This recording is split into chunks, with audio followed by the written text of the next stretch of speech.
Episode of the Unmapped podcast. On this podcast, we talk about life, upbringing, education, ideas, morals, current events, politics, passions, and more. Today, my guest is Becca Degrogorio. She's 23, graduated from Boston University with a degree in journalism. She's currently working as a freelance podcast producer, and she plans on creating her own podcast called The Grandma Files.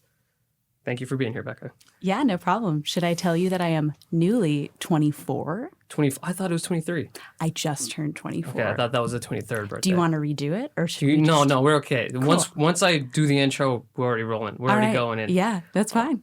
I'm a little I'm nervous. at the point where I'm not really like, I'm just, sometimes I answer like 21, 22. And all of a sudden I'm 24. Once you pass 21, it's like there's no milestones. Like when you hit 18, you're like, okay, legally I can drive. I have a license. When you're 21, it's like, oh, I could drink. And then after that, it's like, I'm just still alive. I'm still going. Mm-hmm. Unless you care a lot about renting a car. Renting a car? Oh, yeah, because the insurance. Me and my friend, we went to LA because we were newly 21-year-olds. Mm-hmm. Our insurance was, the amount we paid was astronomically higher than it needed to be. It was like the car was like maybe $300, and then the amount for the insurance was like $400. Yeah. It was like more for the insurance than it was for the car. It was so unfair. So this is my first recording in a year. I do have questions, a lot of things that I want to talk about. I'm going to be completely honest. I'm nervous. I'm sweaty. We're going to see how it goes. It's We're okay, going to try I'm to go friend. for the entire time. No, of course. It's just been so long since I recorded, and we're in a real studio now. And like the pressure's on me where it's like not in my dorm room where it's like, oh, cool, my pajamas are like on the side there and it's not on the camera. This is like, we're in a real studio. Yeah. The first thing I kind of wanted to get into with you is that you're currently a freelance podcast producer. And I feel like that's not, correct me if I'm wrong, that's not something where you're like, I want to do this particular thing. You know what I mean? It's like people are like, oh, I want to be a doctor. I want to be an architect. No one's like, I want to be a freelance podcast producer. Absolutely not. It's too many words. Yeah. It's a very cool job. And I think it's very interesting, especially, we're in this class and like we know there's a future in it. Mm-hmm. But I think the transition into it must have been very different and interesting. And especially because you had that journalism background, I'm wondering how you made that decision to transition, that rhymes, that decision to become a freelance producer and kind of the steps that took you there. Sure. I mean, when you talk about it being unmapped, how far back do you want me to go? I mean, because... So I used to do, when I did recordings before, I would do like all the way from the beginning, like where they started, family life and stuff like that. But it's completely up to you. It's like, where do you want to start your story? Because I realize each person has a different place where they started and they see like that like pivotal moment. Yeah. And I think it's easier for me to just be like, hey, where do you want to start? What do you think is like an interesting part for you to kind of begin your story? Yeah, I mean, not to toot my own horn, but I spoke at my high school graduation. Okay. And my speech was about not knowing what I wanted to be, which is like a little too perfect not to start there. I remember I wasn't a valedictorian, but the way my high school graduation worked was that the valedictorian spoke and then people could submit speeches and the student body could vote on a speech that they wanted to hear. So I was like, the people's vote. And it was this speech about not knowing what I wanted to be when I grew up. And I guess other people resonated with that. And it was about how when I was a kid, like the first thing I wanted to be was a fairy and then a witch. And wait, so like career-wise, you're like, I want to be a fairy. And yeah, because when you're a kid, you think pretty much anything can bring you an income. Yeah. Casting spells or just being pretty. Did you watch, what's that movie, Halloween Town? Was that like your favorite movie? Oh, absolutely. I really related to Marnie Cromwell from a young age. On to like, there was a period of time when I was like 10 or 11, I wanted to be an archaeologist and then an artist and then a writer for the longest period of time. And then the last year of high school, I just decided to change what I liked. I was like, even though I'm a more creative, English, social studies centric person, I want to be logical and mathematical. I'm going to take all the AP science classes, and I'm going to go to college for pharmacy. Oh, interesting. I didn't know that. Yeah. So I went off to college to study chemistry. So a quick question. So how does your family kind of, because I think I've asked this before a lot, and I think family plays a big role in kind of how they, not, change your mentality on what you think you want to do, but kind of nudge you in a direction. Do you think they ever played a part in any of your decisions? It seems like they were kind of a little bit more took a step back and let you figure it out. Yeah, my parents have always been very hands-off with me. I think that comes from being a third child too. Oh, okay. I mean, I was their third kid, and I was also their most well-behaved kid. So pretty much no input. They were like, Becca will do what she's going to do. Didn't drink, no drugs in high school. You're goody two-shoes? I was a goody two-shoes just because I was like, I knew my place. I was a goody two-shoes kid. And it's funny, though, you mentioned parental input, because when I decided to change my interests right before college and try and be this mathy, sciencey person, both my parents were like, what? They were like, that's ridiculous. Really? So they knew it was probably not going to be your thing? Or they thought it was off character, if anything? Yes. They were like, Becca, you know how much you love painting and reading books and discussing those books and other things not related to that. But they also let me, they set me free to, find out for myself that it wasn't going to work. So I went off to college. I studied chemistry for a year.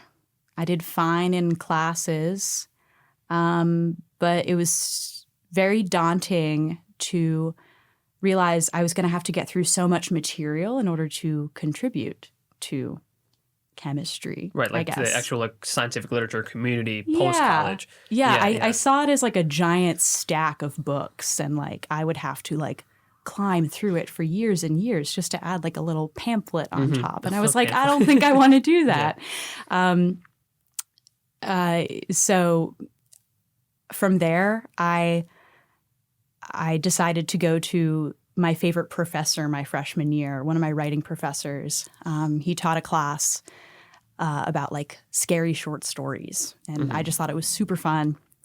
And wait, the whole class was for scary short stories? Yes. You know those freshman year seminar classes that are weirdly specific?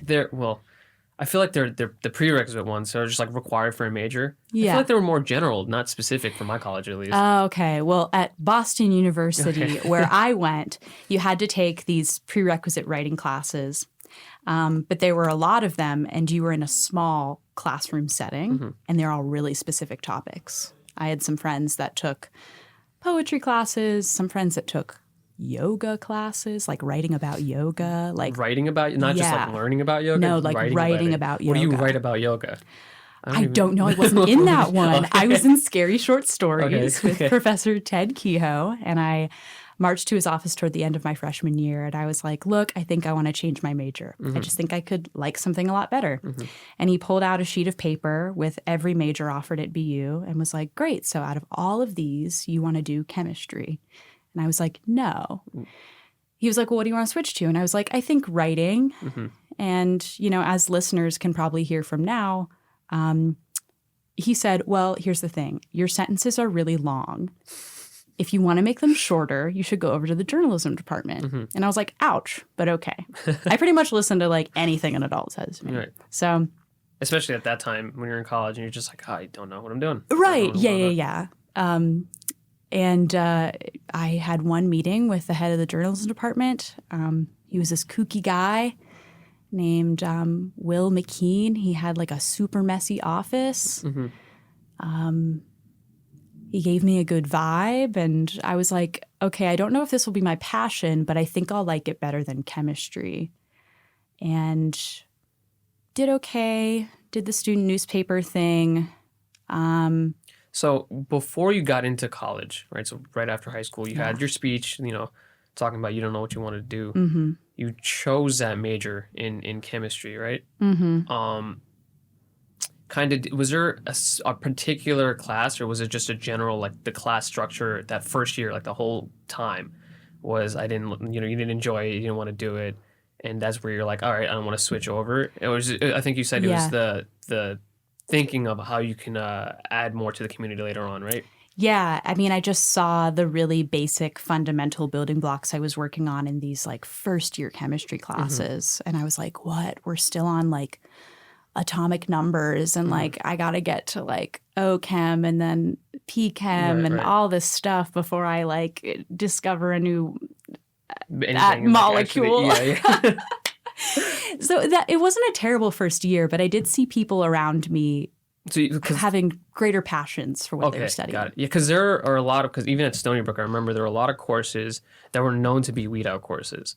By like second year, it's and like these were weed out courses. Okay, so like some of the classes that you take in that first year were the ones that you knew. Like people will talk about them being like, all right, these like if you don't enjoy this, like you got to leave. Like you're not gonna like any of this later on down the line. Yeah, and what was weird about those courses, it being like Gen Chem and like some calc courses I was in, was that like they were seen as weed out in the way that if you didn't get through them, like if you didn't do well enough, then you probably couldn't go further. Yeah. I did fine in them, but I didn't like them. So it was like this wasn't fun, and college is supposed to be fun thing. Right. And I guess if I want to get my money's worth, I should study something I even mildly enjoy more. So all of that is to say I switched to journalism. I liked it just fine, but I didn't really like it until about halfway through college when I had my first radio internship. And I was like, okay, this is a little different. This comes a little more naturally to me, mostly because it was a type of journalism that was way more centralized on the interview and talking to people. And that was the only part of journalism that I felt good at. Okay. I never felt good at writing articles, never felt good at knowing what's a good news story, but I always felt good at meeting people face to face and talking to them. Okay. And from there, I just, interned in public radio until the end of college, worked my first job in public radio. Where was the first job that you had worked? And this was after you had finished college? Yeah. Okay. So I graduated college a semester early. Even with the major change? Yeah. I don't know how it happened. Impressive. That's good. I don't know how it happened, dude. One day my advisor was just like, oh, you can. And I was like, then I will. One thing that one of my friends, he actually transferred to Stony from Boston University. Oh, okay. And he told me that at BU, there's a lot more of a like student to advisor relationship that they try to build. Probably because it's a private school and you're paying, out the ass to get in and be able to go there. But he said that basically the first year he would sit down with someone like an advisor and they would like break down like what he needs to do, how he needs to go about it. Is that true for like, every student in any major? Or? So it depends on your major. Okay. Because the advisors are separated out by major. So some of them are in small enough departments that you do get time with your advisor. I actually got a lot of time with my chemistry advisor. And then when I switched to journalism, there's a lot of journalism students. I actually never had a face-to-face meeting with my journalism advisor. She never answered her email. Yeah, that sounds more like the advisors I'm used to. Yeah, exactly. So the one that told me I could graduate early was kind of like this interim one, this like substitute one that anyone could go to, just like stationed in the office. Yeah, I know what you're talking about. They're just like there for like general help. Yeah, totally. And they were like, I remember those advisors being so upsetting whenever I'd go in. Because like I'd go in and like I know my questions. I know what I need out from like that discussion that I'm going to have with them. And I would go and I would sit down and they would just be like, you should just quit. Like this doesn't look like it's going to happen. And I'd be like, why? This makes perfect sense. And why? Like, I don't know. Is there some? I think it's because they have this large inflow of students every single day. And each one of them has a million questions. And at some point, they're just like, well, obviously they weren't as harsh as I'm making it out to be, but like, right. Yeah. So, but at one point, I remember like sitting down and I had a question. They just like would not want to answer it. Like, just give me a straight breakdown of like what I need to do. They'd be like, well, if it doesn't make sense, you should just like try something else. And that was it. Like they kind of like mutter off and like fall down on their like tone of voice, and that's it. And they're just trying to bring the next student and try to answer their questions and move on with it. Dang. Well, I guess Stony Brook's kind of big, right? Yeah, there's a lot of people. I think... I mean, I guess if you see that many students, it would... A day of advising them would feel more like their data points than people. So, like, yeah. I'm sorry you had that experience. No, I hate. We made it. We graduated. Yeah, exactly. Like I don't like talking crap about Stony Brook. It's like I love my time there. It's a great university and all that stuff. But like, probably like every episode I've talked like some crap about this school. Hey, that's cool. Because I think they need to fix a lot of things. But I'm still at the school through this program technically. So, they've done great things for me. From the inside, folks. So you did journalism and then you got like a full-time career, right? So working in radio, doing the interviewing. Yeah. So I, my first job out of college, I actually interned for them. My last semester of college was producing on a public radio show in Boston. It's called Open Source with Christopher Lydon. It was the first podcast. Like ever? I know that doesn't really mean anything to people. Yeah, actually. No way. The host, Chris Lydon, he was the first essentially person to take his radio show and turn it into an MP3 the next day. He partnered with a friend of his at MIT who developed the RSS feed. Oh, look at that. So yeah, this was like back in like ye old 2002, I think. So it's not like significant history, but it's part of history. Yeah, totally. So I worked there, and I started, producing there right before the 2016 election, and then worked there up until last spring, so spring of 2018. So it was a rough almost 2 years. That's an interesting time to work on a politics show. Yeah, it was a politics and arts show. Because I remember I was never really into politics, even in college, until around the 2016 election. Because everyone around me, one of my roommates, he was a college Republican president of the club on campus, and he always had ideas. He always brought them. He's a really cool guy. I love him. He actually probably changed me a little bit towards the conservative side and talking more about the positions that I probably would never have talked about. But I remember in 2016, it wasn't just people who were into politics that were talking about politics. It was everyone.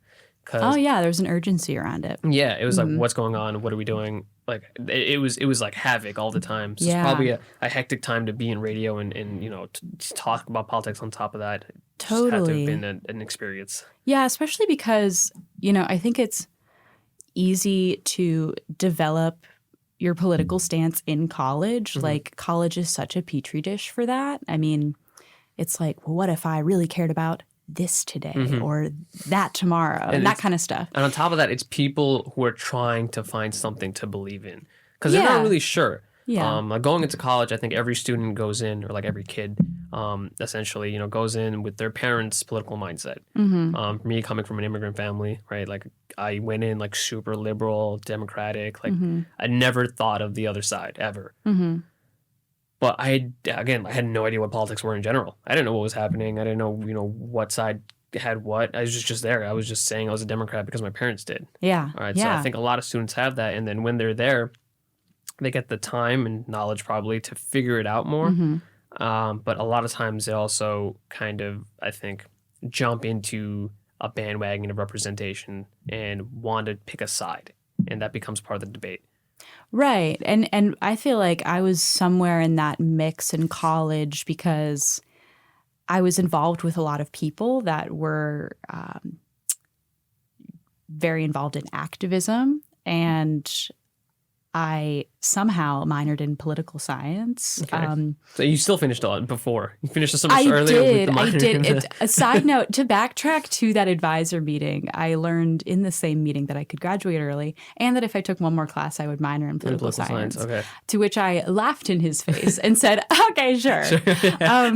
So I was in college, like trying to figure out my stances on things, being really firebrand about certain things, but also trying to not like publicly politic that much because I was a journalism student. And there was this rhetoric in the journalism department that was, if you want to be taken seriously or hired by a big media organization, that you should swallow your political voice a little bit.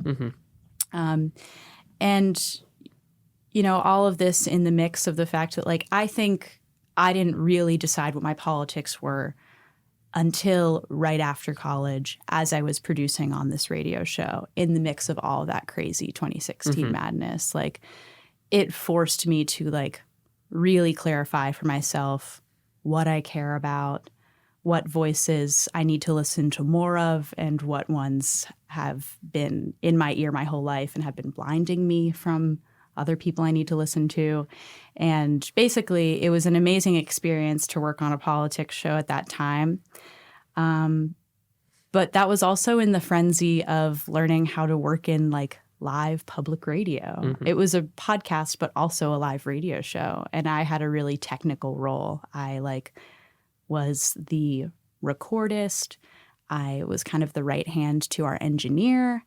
There were times where if I pressed the wrong button, the whole show would just go to shit. Sorry, can I swear on this podcast? Oh, okay, good. Of course, great. It's encouraged here. How would I have an audience if I wasn't able to curse on this podcast? Nah. Cool.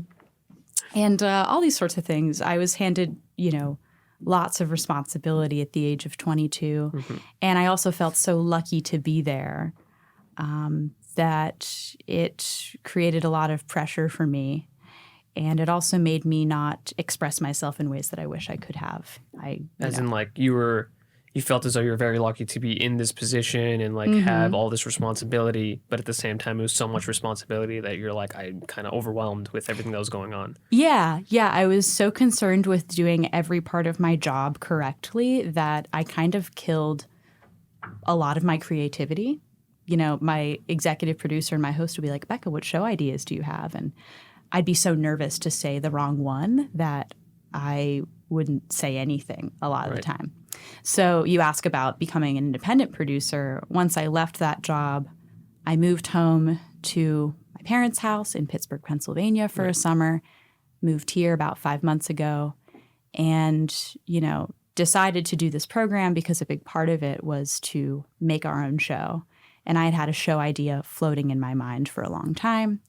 And independent producing has tasked me with being a self-starter and really deciding day to day what projects I want to take on and working on that side of myself as a producer that I think I didn't in my first mm-hmm. public radio job, which is standing up for myself, advocating for myself. Being independent. Right. Yeah. So, it feels very much like a makeshift job. But that's kind of in line with my entire story of what I thought I would be.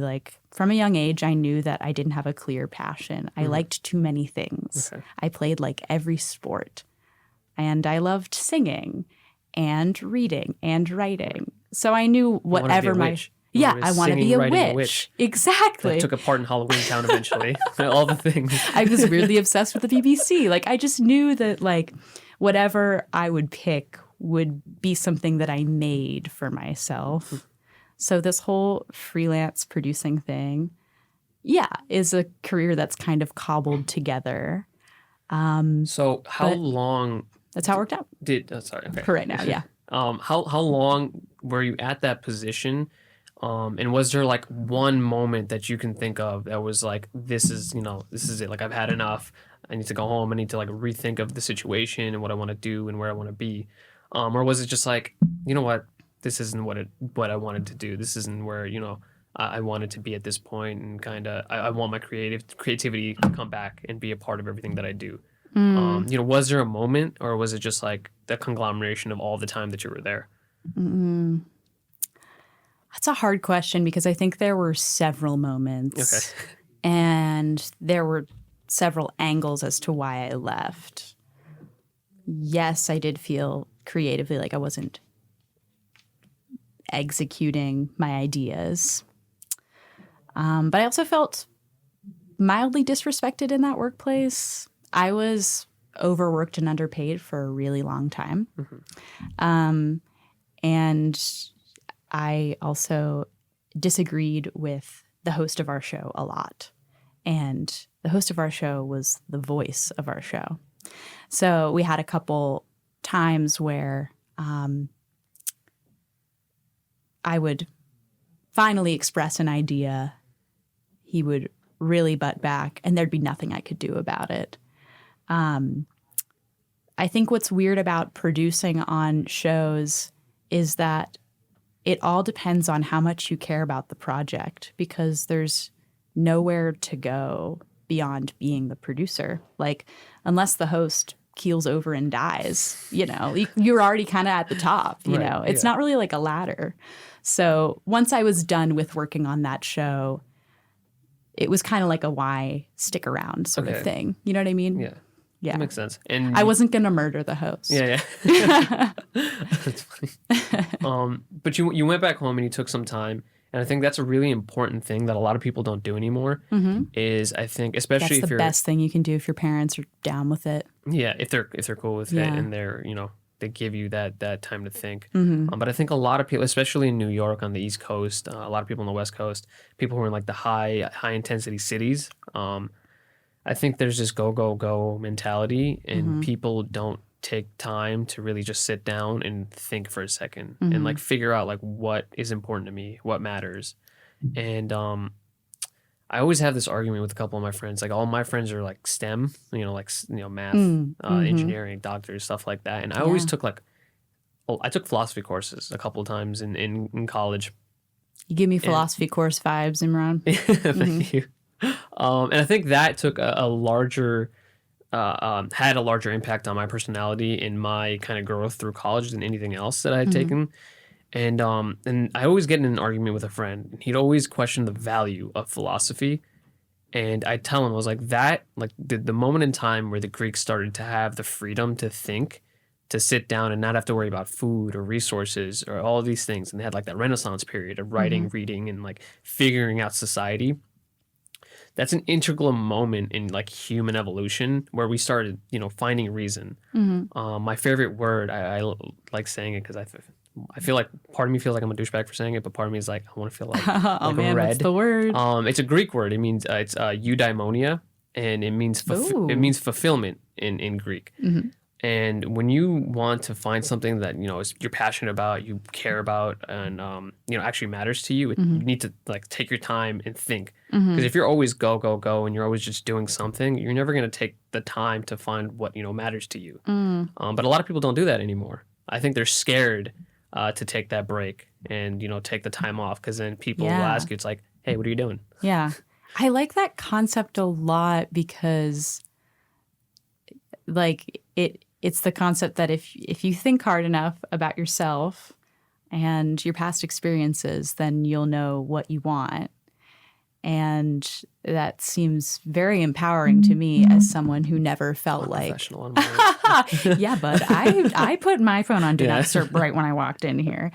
I just feel like I've never known what I wanted, and I've always been really jealous of people with like gifts and talents or very clear passions. So I like that idea that you can think your way out of confusion. I really think you can, because that's like all I can do. Yeah, you know, I cannot play piano. Right. Yeah, I have one of my older roommate in college. Poetry. He can play the guitar phenomenally.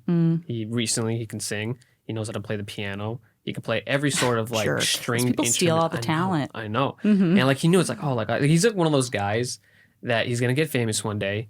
And he's just going to be like, yeah, I always kind of loved guitar. And like, I knew music was my thing. You know what I mean? Yeah. One of those people. Yeah, those are the people I'm so jealous of. And those are the people that like I've, you know, interviewed for shows. And it's just like, because for them, and this I'll is just the be reason, here asking questions at people like you my whole life. Yeah.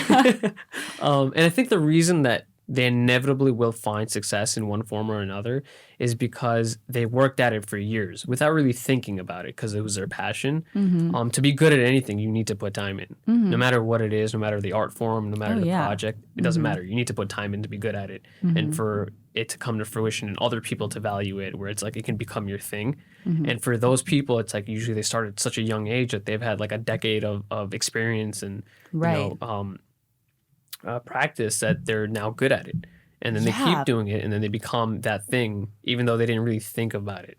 Part of me like wishes like my mom was like, I love how hands off my parents were. They're like the greatest parents in the world, and everyone says that about their parents if they even mildly like them. But like, I don't know, would have been awesome too if like my mom was like this crazy like ice dancing mom. I could have been like in the freaking Olympics now or something. You know, that's another thing. There's so many sports and it's like, Mom, why didn't you force me to ice dance? Yeah.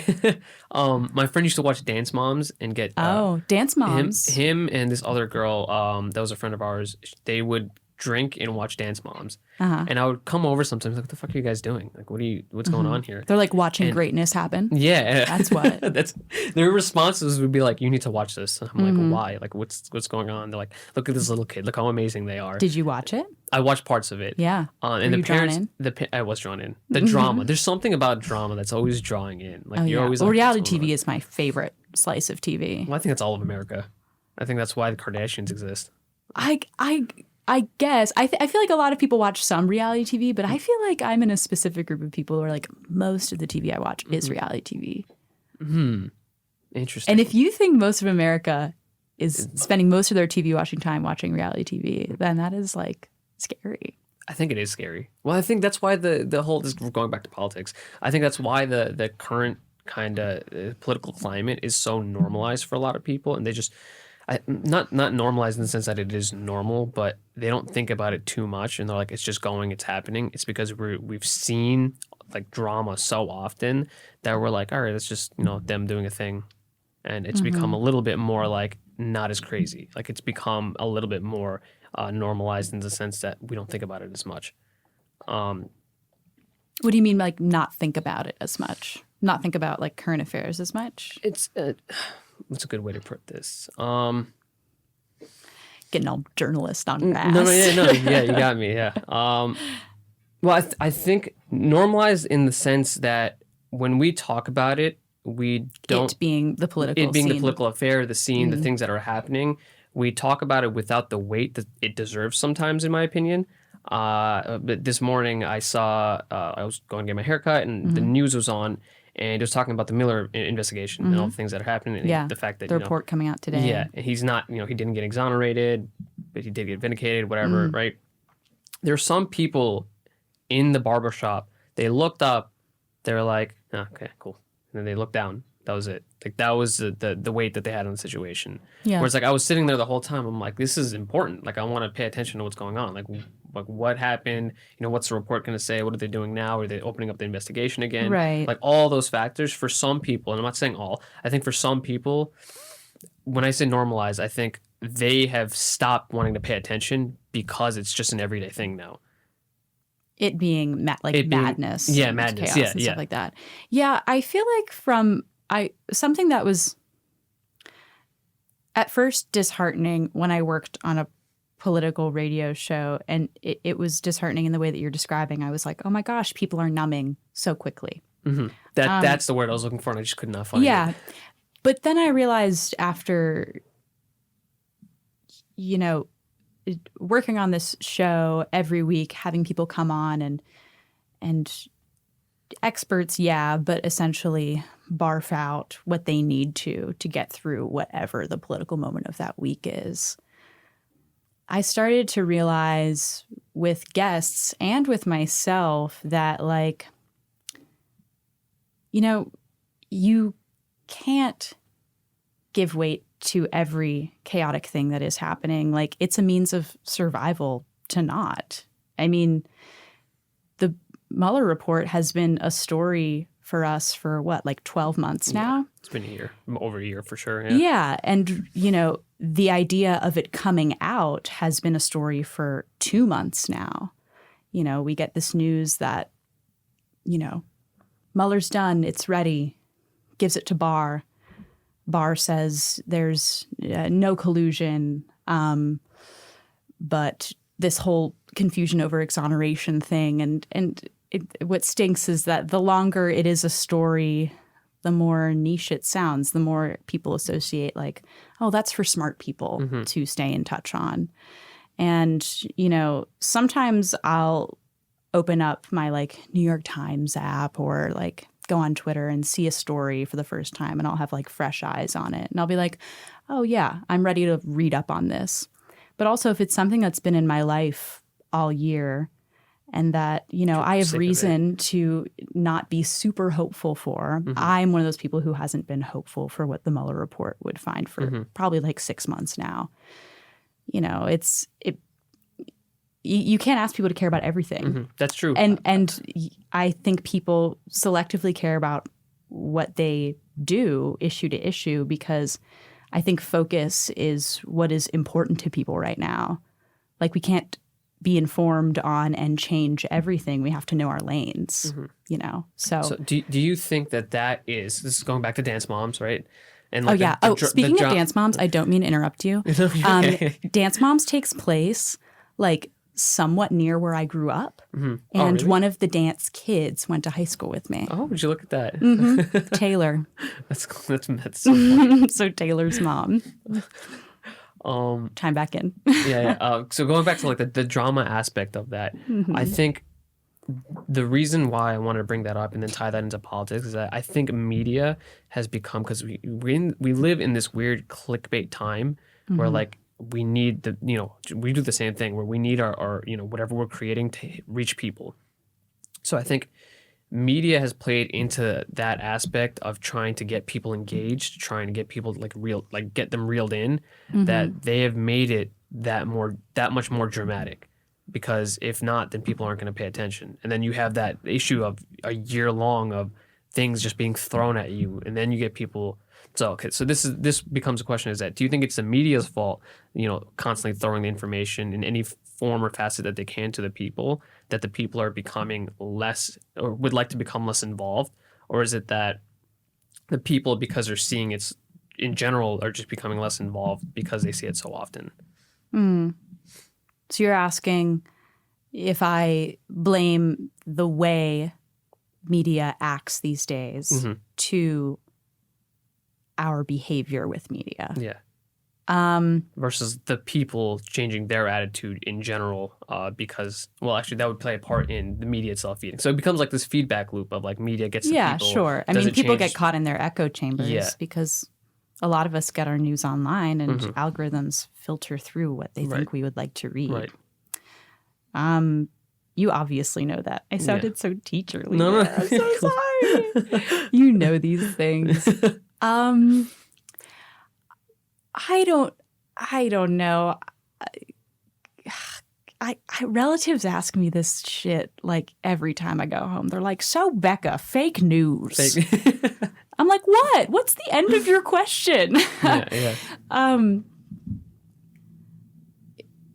It's really hard for me to say, because sometimes I think, because of my journalism education, I am bad at speaking on this or bad at relating to people on this. Like, what the last 4 years have taught me, like actively working in audio and then like in journalism school before that, is that like every media source has a motive and you should read their content based on that motive.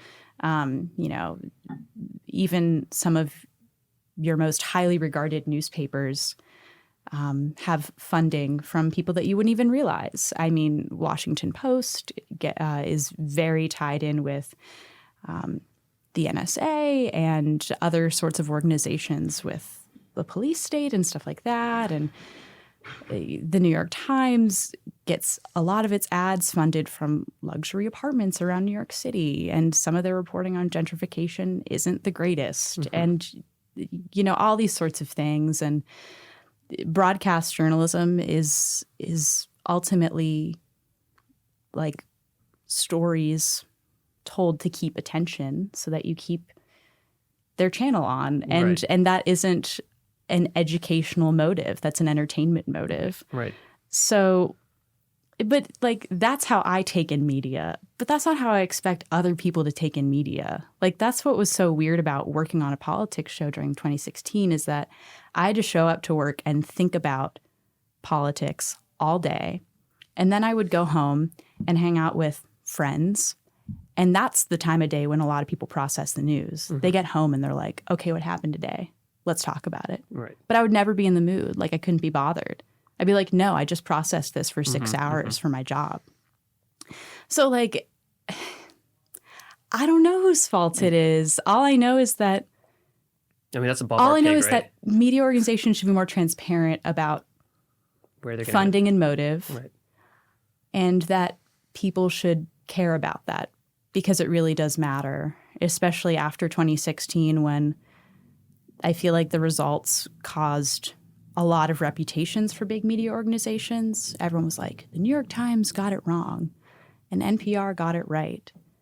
And then that changed how certain places behaved. Like, I was at an NPR station after 2016 that was so proud of itself for having survived the 2016 election. I'm doing air quotes, podcast listeners. Yeah, there's video. Oh, right. Oh, yeah, for the podcast, the listeners. Yeah, of course. Right. It led to more rules about how things should go on air. Like, there was a period of time where we weren't allowed to have the word liar in our program. Really? Or lies. Yeah. But, like, what if someone lies? Yeah. What if, the president lies? You can't just delete words. Right. I don't like that. Totally. So I think an important aspect of that is that people don't aggregate information in the way that they should. Like one of my great responsibilities at the gym that I work at is that when I'm on the floor helping keep everything clean, I change channels for some of the people that are on like the treadmills and stuff, right, on the like hamster wheels. And honorable job. It's hilarious. This is a very side note. Yeah. I've never met someone until like 2 weeks ago that is this upper class where they go, "Can you hand me the channel changer?" Not remote. Channel changer. Mind blown. I was like, "What did you just say?" Whoa. At first I was like, I didn't even know what she asked me because I've never heard someone say that. And she goes, "Channel changer," and I go, "You mean the remote?" And I gave her the remote. Right. But can I tell you, not to interrupt your thought, what my family called it? Okay. So I'm from Pittsburgh, which is adjacent to West Virginia, so it's kind of in like Pennsylvania region, and we called it the flicker. The flicker? The flicker. Like, hand me the flicker. And for some reason, when we would say it, like, everyone's voice would get like a little twangy. Like, give me the flicker. Flicker. Okay. That's funny. Anyway, far off from channel changer, but go on. The people who asked me to change the channel, they would either go Fox or NBC, right? If they wanted the news in the morning. And sometimes, it's like not even like just a few times, like 60% of the times, because a lot of them are old people, no offense to old people or anything like that, but they say things without really caring anymore at this point. Like, they've given up on like, censoring themselves. Well, some do. Some do. I would imagine, I'm hoping I will when I'm older. I don't want to hurt people, but I would love to care less. Just like the fact that like they don't hold in thoughts as much. Like Bill, like he's not scared to say his thoughts. You know what I mean? Yeah. Bill might listen to this podcast. I love Bill. Bill knows we love him. I'm just, don't get mad at me, Bill. I'm just saying that he's more open to like just being him. Bill is in our fellowship, listeners. Yeah. And he is a smooth talking, hilarious Bostonite man. Yeah. Yes. Yeah. Very Boston. Yeah. And he's also going to have a podcast. Shout out, Bill. Anyways, a lot of the people, they'll have this comment right after I change the channel. And it's like, if it's usually I either change it from NBC to Fox or Fox to NBC. And they're like, I can't watch this shit. And then they'll want the other one. And they're like, they refuse to get their news from any other source. And then there's those few people, the ones that ask for CNN, they're chill. They're always cool people. I don't know what it is. They're just always cool. They don't say anything. They're like, "Oh, thank you, man." Right, oh my God. That's so funny. You experience it through that way. It's really interesting because like I started paying attention to it after, probably like the 20th time I got asked. And the more I pay attention to it, I started doing like a tally in my head. And like how the people interacted with me based on the channel that they had chosen. And it's exactly what you would think. Like, it is exactly like what you would think those people that watch that channel versus CNN, how they were portrayed in the media, how those people usually are. And then it's usually that they're very, very independent of any other idea from any other source. They just chose that source, and that's the only one they want to get their info from. It's just very interesting to see. But when I had originally mentioned Dance Moms, it was talking about passion. Oh, right? yeah. So going back to passion. Dude, I love this Dance Moms thread. It's a great thread. It's a great thread. So a lot of those people who are on dancing shows, like soccer players too, for sports players, they're thrown into it at such a young age that they were able to put those years of like work and practice into something they like or love. And then they become so good at it that they can get paid for it. Yeah.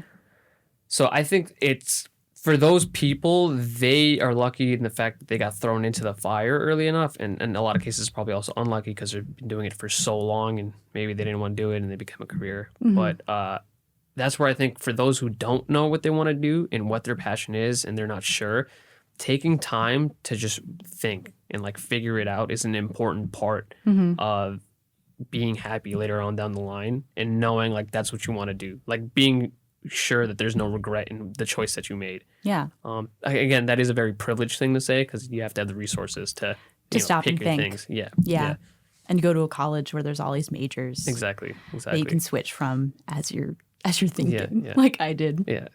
Yeah, I also feel like too, I guess to push back on myself about like me feeling like the opposite of someone with like an immediate passion or a gift. Like what is fun about audio, and like you're realizing this through your own podcast too, is like there are so many parts of it.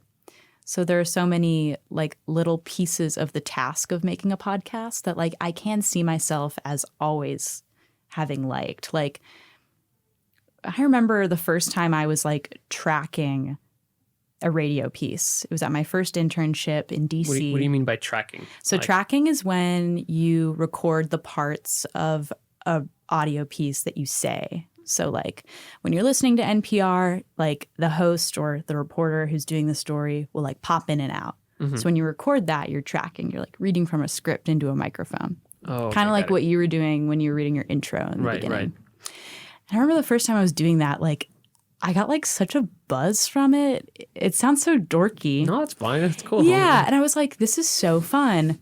I love, recording scripts. And then I thought back to like what I liked to do when I was really little. And I loved reading aloud when I was little. Like just like sitting down reading a book, just like out loud. I read all my books aloud. I would line up my stuffed animals and read to them, and I would pretend to be a teacher. My mom's a reading teacher too, so I think I was mimicking her. Oh, okay. And even before I could read, my mom has all these videos of like baby me with a book and turning the pages and like babbling, like making up the story in my own language, like la la la la la la.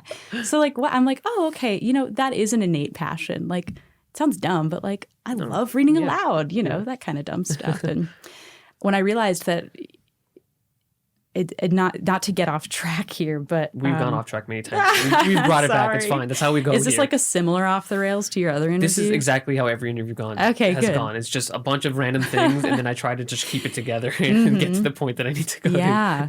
Well, like it's funny. Something that confirmed my lack of passion for chemistry came a couple years into studying journalism when I took a summer internship at a small NPR station in central Pennsylvania.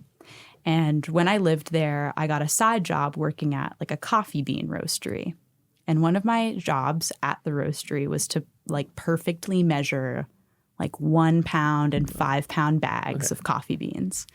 I thought you were going to say the espresso, like, you know what I'm talking about? Oh, yeah. Like well, I also did that. Like made, amount. Made the espresso drinks, of course. And I was like measuring these bags of beans, and like a month into the job, for the first time, I perfectly measured like a 1 pound bag of beans. And I got such a buzz, like similar to like the buzz I get from reading aloud. And I was like, oh my God, is that why I thought I wanted to be a pharmacist? Just measuring things perfectly. Yeah, I love measuring shit perfectly. I was like, oh my God, if I would have known this, I would not have wasted a year studying chemistry. Like, it was like such a light bulb moment, like years later. Yeah. But now I know how much I love randomly measuring shit, which was fun in labs. You love the life of a person who works out and tracks her macros. Because my parents think I'm crazy when I do this. I bring a scale out and I measure all my food. Oh, yeah. Because when I'm dieting and I really want to get to a position where I want to be like physique-wise, like I have to like to a T. I'm really bad at this too, and my friends know it. But I'll do it for like 4 weeks at a time, then I'll give up. But I've never dieted. Yeah. I'd be terrible at that. It's not fun. Yeah. I really do like food, and I like not measuring my food, because then I feel like it's a weird relationship with it. Yeah. But my parents think I'm crazy when I do it. But it is Do you enjoy fun. weighing it though? Yeah, it is fun when it's like I have the thing and I'll take like a tablespoon of peanut butter maybe. I need 32 grams usually. Just put 1 tablespoon. It's the perfect amount. I'm like, I did and it. you're like, oh, fuck yeah. I guess I'm a magician I'm Walter now. White. I'm Walter White up in this. Yeah. So going back, we went to journalism. We went to the freelance podcasting after that, right? Mm-hmm. So you became an. I say we like it was me and you. You were there the whole Yeah, time. the whole time. I was rooting for you in the background. You made the switch to becoming an independent producer after you'd gone home and spent those 3 months in Pennsylvania and really thought about things. So what prompted? Was it this class or something else that prompted the move to New York? Or is it just is it New York like that place of opportunity, or was it you already knew that you were going to be in the class, or you had a job lined up, or was it kind of just like let me go to New York because it's New York? Yeah, I've never had that view of New York. I've always been very like I could live in New York, I could not. It's fine either way. A lot of people have their romantic ideas about it and are like, I gotta have my years there, gotta do my time, whatever. When I moved home to Pittsburgh for the summer, I applied to all kinds of things, mostly producing jobs that were really similar to the one that I had just been doing, but in other locations. So I was like in the final round of an interview for a job in like Iowa City and had an interview lined up for a job in Vermont and a couple other producing jobs in random locations because I was pretty open to moving anywhere. That's what that random summer in central Pennsylvania proved to me. I was in a really boring setting, but I really liked my life because I was doing radio. So I was like, okay, that proves to me that I could move anywhere and be pretty happy if I get, a job in this field. But I pretty spur of the moment applied to our fellowship here at Stony Brook. It popped up one day on an email list I'm on, and it was pretty late in the application process, like June. And the application took like kind of long to do, and I wasn't like that excited about the program, but I did take the time because I had nothing on my plate. And I got in. Kathy, the head of our fellowship, told me I was the last person they let in. And yeah, it just seemed like distinct from the other opportunities I was applying for in that it was tasking me to make a show. And I had this show in mind that I came up with midway through college, but didn't feel equipped to make it yet. And I was like, okay, this is the least financially responsible decision to like move to New York for this thing that's like not a job. Yeah. But let's do it. I'm assuming this is after you'd gotten into the program, right? So you were told that you can get in, you can be a part of the fellowship. You didn't have a job lined up or anything, and you're like, I got into this program, it's going to push me to make this show. Fuck it, let's do it. Yeah, well, I obviously had to talk to my mom because I didn't have much money in savings. And parents... What college graduate does at this point. Oh, my God. It's true. I spent all of my savings to the rest of them to move here, like on the overhead of the apartment and everything. It's funny. My parents were more fuck it than I was. Really? Which shows, how supportive and they are and how lucky I am to have them. They had faith in you. Yeah. I think they had seen my creativity be kind of killed by being a producer on someone else's show. So they were excited by this idea. And I was nervous about it because this show I'm making is an idea I've had for a long time. And I've always wanted to make it, but in a way I've been putting it off because I don't want to fail at making it. So saying yes to this opportunity was really exciting, but it was also really scary because, it was finally something or someone telling me like, okay, time to finally independently produce your own podcast. Right. So. And give you that like push of like, this is how you've got to do it. These are some of the things you need to work on. Yeah. And I think that is really important, especially for you in the kind of show format you want to do, because it's more of that narrative show structure. Whereas me, Tony hates me when I want to talk to him about it. I'm like, I just want to sit down and talk to people. All right. Every time he's like, hey, people love podcasts like this. They do. They do. And, him coming from the radio background, shout out Tony Deck, who's also one of the founders of this program. Great person. I love you, Tony. I love this format more, though. I'm sorry. I didn't want to change that, but for you, you want to do that like really structured, like, well put together show, which takes a lot more investment, in my opinion. Like, this is, I set it up and here we are, right? We're talking. It's a very different way of doing it. Yeah.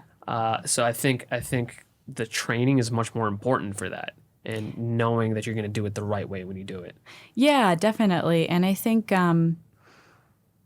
what was hard for me in my first job out of college was that it was ultimately on an interview style show. So not exactly something like this, but segments where it was interview into next interview into next interview.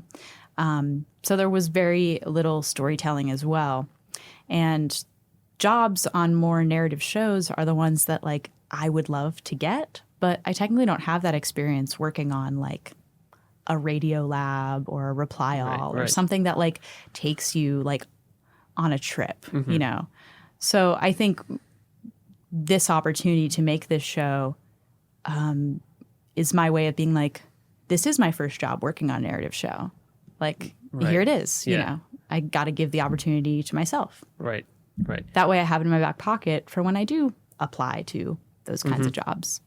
So let's jump into talking about the grandma files now. Oh, yeah. Sorry. So obviously, keep bringing it up. No, for our class, we've mentioned our podcast so many times. We've had pitches. We talk about them constantly, but I'm going to have you talk about it again. Okay. Because obviously, the people that I have listening to this podcast, we gotta get our podcast to other people and cross promote. Yeah.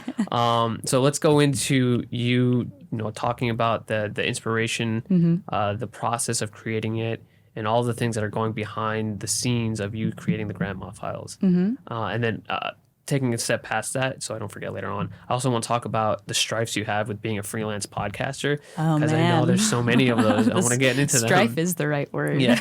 Yeah. Sure. So the Grandma Files is it's a narrative podcast that I am working on. You cannot listen to it yet, but hopefully you can in the fall of 2019.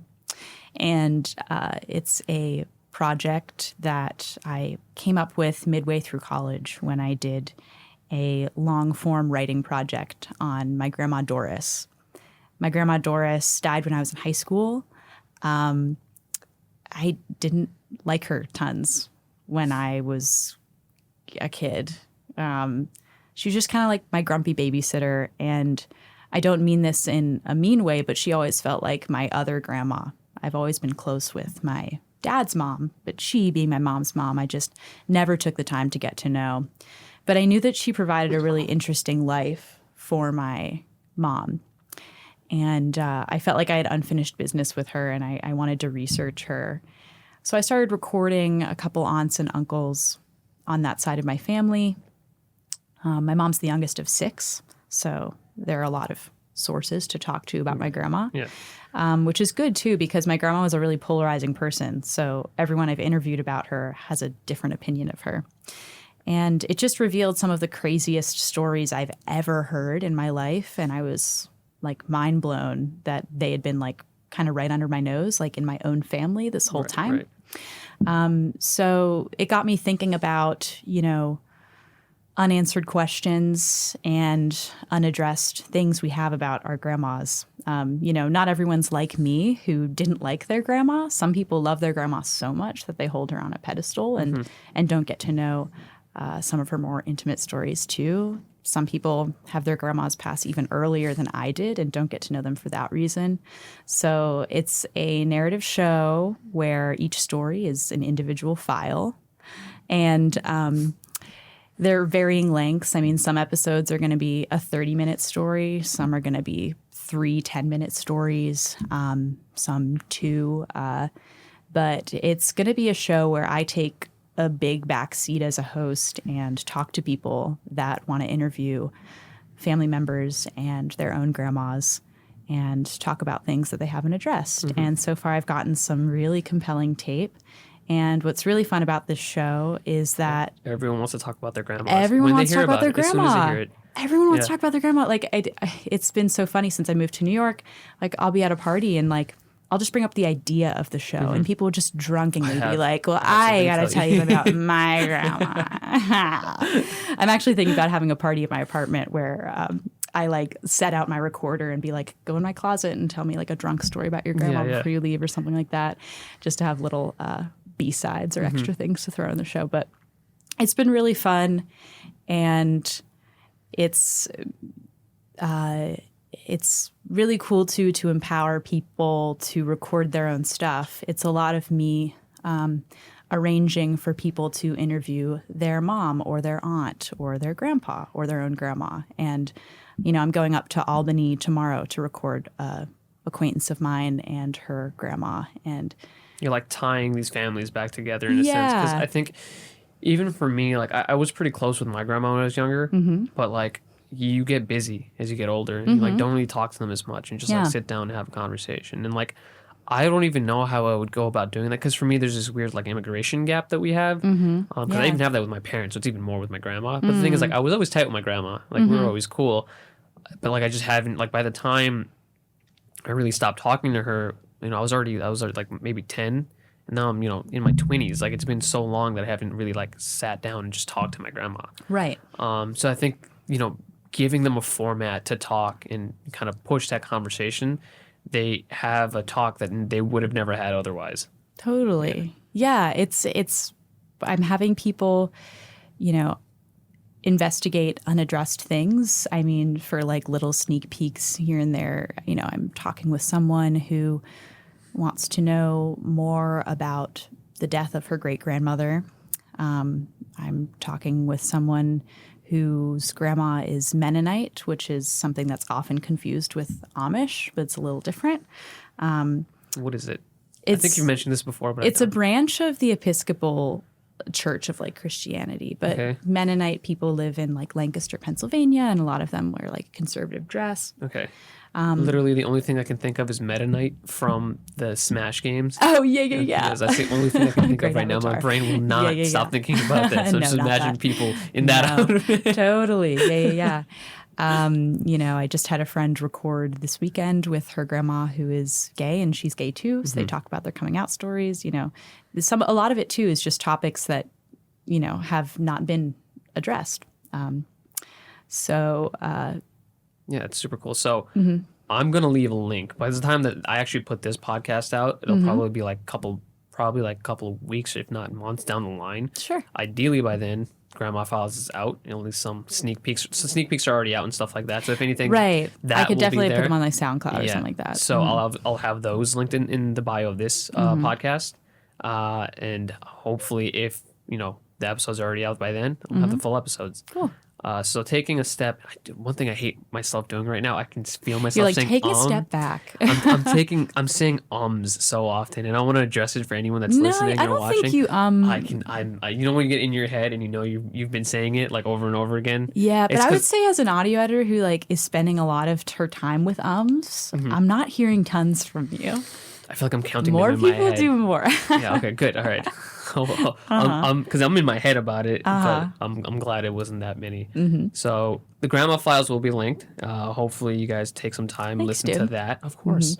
And then now I want to talk about those stripes of podcast editing, and, you know, the job of freelancing. You've only been in New York for about five months, you said? No, so it should have been around when the program started, right? Yeah. So literally 2 days before the program started. That's awesome. That's amazing. That's an awesome story. So you started. I did it again. You started the program. You came 2 days before the program started. So you didn't have a career set in place, and you chose to become that freelance editor. Yeah. So how did you go about finding those positions, working those jobs, and balancing that to the point where you can actually manage living in New York? Because that's not a feat that's small. That's very difficult. Right. Yeah. It was pretty naive of me. And, you know, for full transparency, like I do come from a place of privilege where like I'm financially independent, but like I have a mom who I could call up and be like, $100 please, you know? So I did move to New York with one job. I moved to New York with one of my producing jobs, my lowest paying one.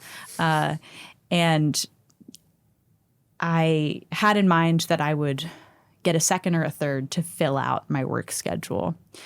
And as I was applying to those, my first month here, I I did a lot of favors for rich people. So I had a woman who I was like escorting to doctor's appointments, who was paying me. How do you find positions like that? I've never even known that was a thing. You babysit for one rich Upper West Side mom, and then she just connects you to all of them. Sense. And I babysat for a couple of kids who are richer than I'll ever be. And I know those kids. Yeah, I hate those kids. But the thing is, this is the one reason. The one reason that I let it go is that because I see there are some kids that at the gym I go to, they'll come in, they're 18, they're driving Maseratis, BMWs, Mercedes. I'm like, where do you go from here? I never think I'll have a car. If you're in Manhattan, you don't need it. It's okay. Yeah, totally. I'm just gonna stay in Manhattan my entire life.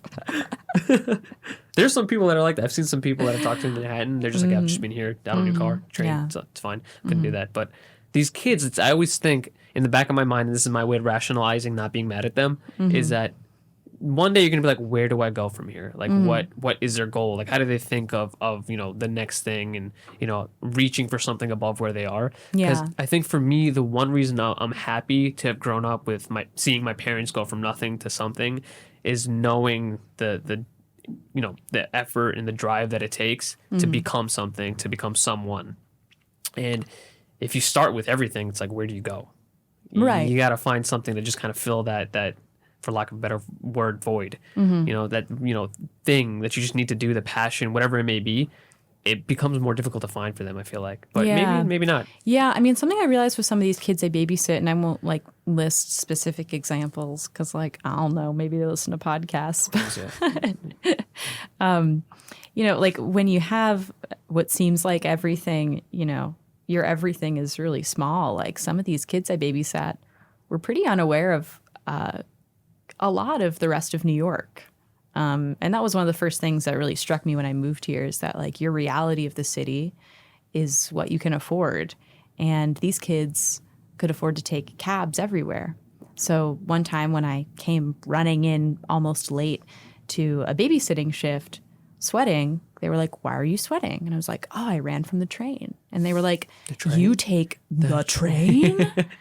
I'm like, yeah, most people in New York take the train. And they were like, it's just gasp. Eyes so big and it's and they lived on I babysat for kids that lived on the 42nd floor of high-rise buildings, stuff like that, and you get this gorgeous view, but you got to feel like your world's pretty small up there. So I didn't babysit for long. I found a second production job my second month here, and since then those have been my two main sources of income. One of them's my rent money, one of them's my food money. And along the way, I've picked up other shows. I work on, just to list it off, a podcast about poetry, a podcast about tech. I'm working on a show, a pilot of a show with the head of our fellowship, Kathy, which is about mother-daughter relationships. I just got a gig with Vice on a show about fashion. Oh, nice. Yeah. And have, freelanced, recorded for a couple other shows since I got here. And try to pick up an odds and ends job, doing transcriptions every other week just to have that extra $100 in my back pocket. Right. That makes a difference. Yeah. That could be you're eating like a king or queen. Right. Or you're just not eating. Totally. That could be the difference. Yeah. It's the difference between IPA and high life. You know? Yeah. So, which matters to me. I love both, but I'd rather. Sometimes you really crave the former. IPA, So. Former. Yeah.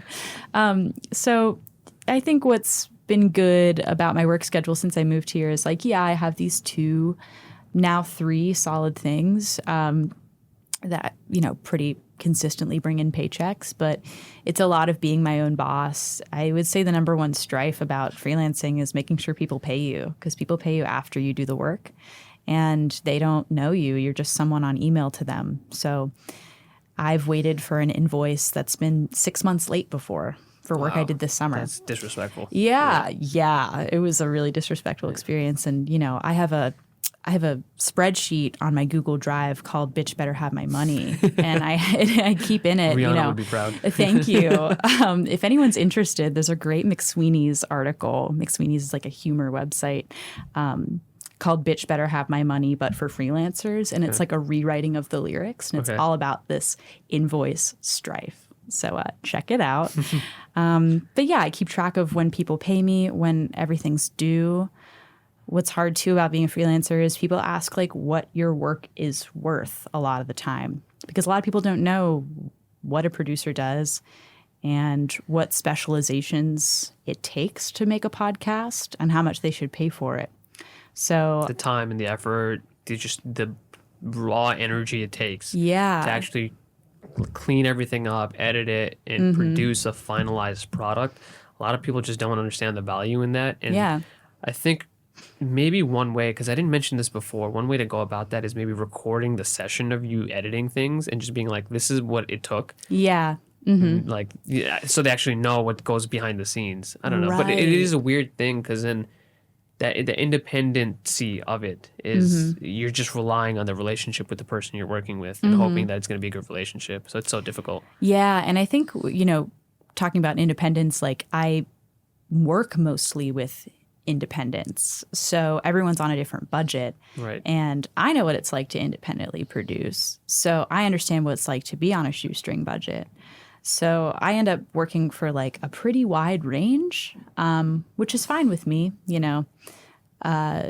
but something to note is that I basically follow these guidelines from AIR, which is this organization that stands for Association of Independents in Radio.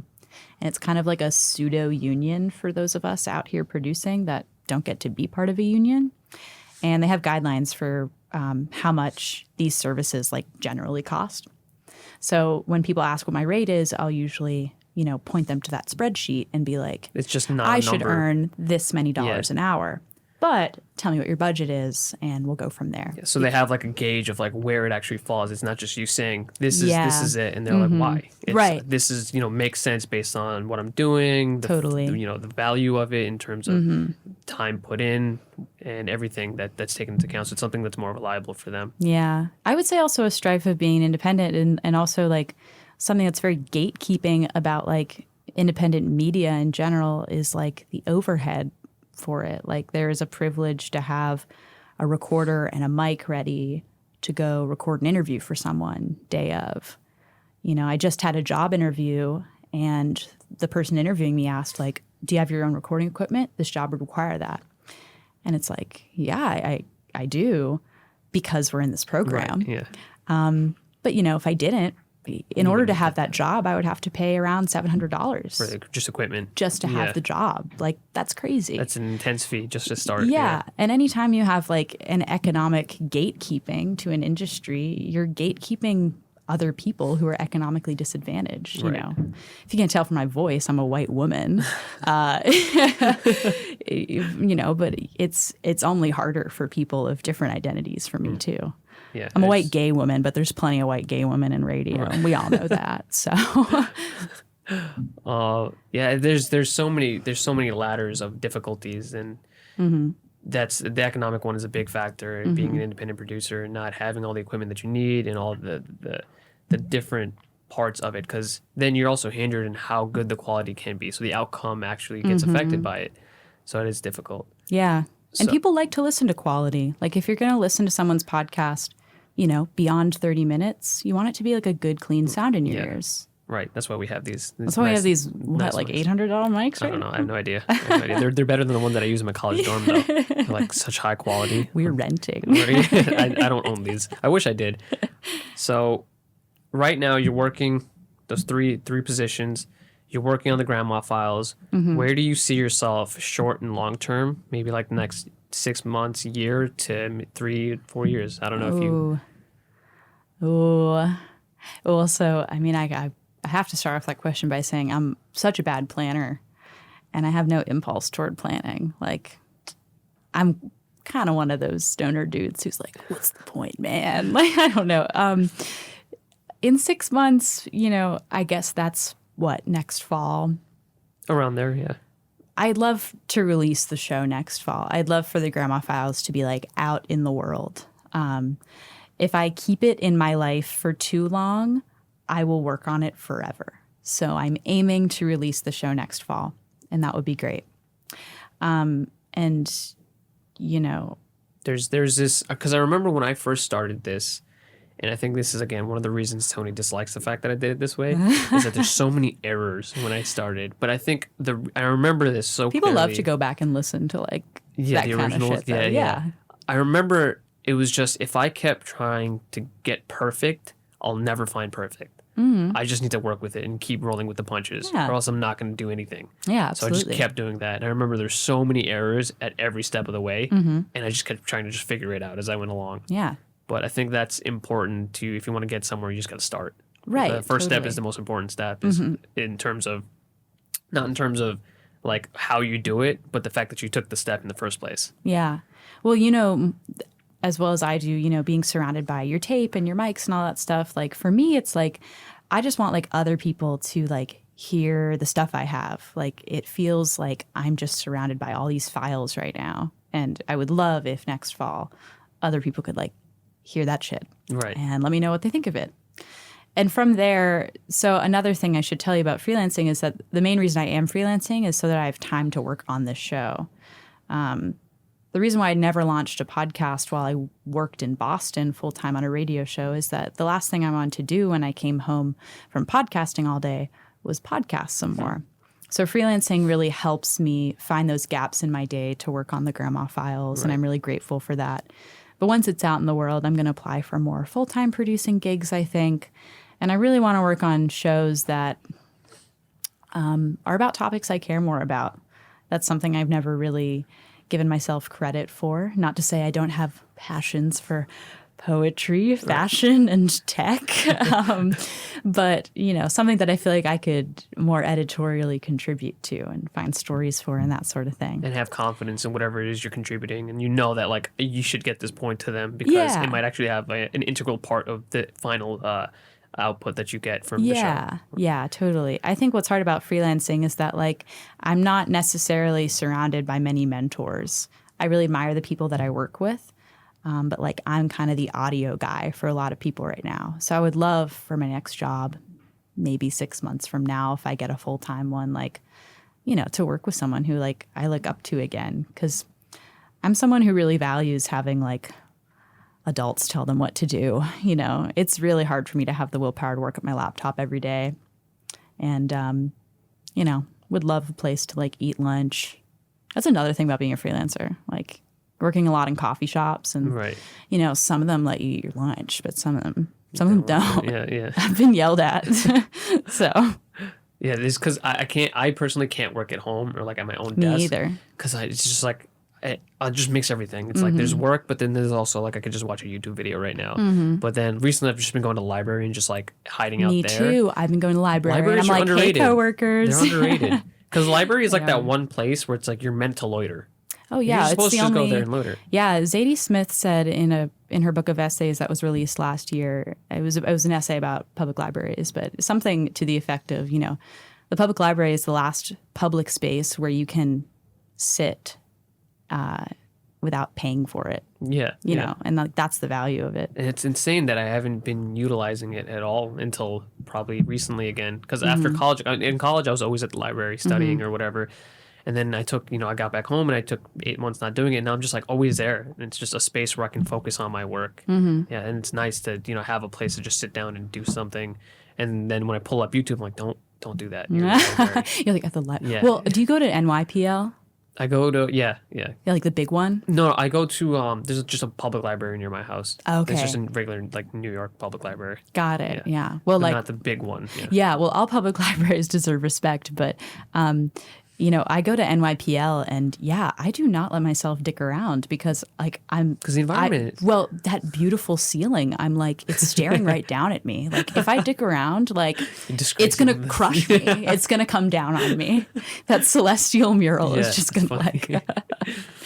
And so short term, you see yourself doing working, getting the Grandma Files out. Ideally, getting a full-time position. Long term, probably not thinking about it too much. Just kind of figure it out as you go because you're not into the planning thing? Yeah. Okay. I think what's helped me out too is like freelancing has helped me realize that it's hard to find a job in this city, but when I do find them, these freelance ones, you know, they come across me really quickly. So it's made me pretty hopeful about, you know, when I go full force with wanting to find a full-time job, you know. I've met a lot of really nice people in audio since I moved here. There's a lot of people innovating and starting projects all the time. And It's a changing landscape right now. yeah, you know, I thought Boston was like the big audio place. And I was like, am I making a mistake leaving here? Because there were 2 public radio stations. But yeah, New York's a complete different thing because it's full of people that aren't in audio but want to be. And that's cool. You're in that transitional period. Mm-hmm. Right.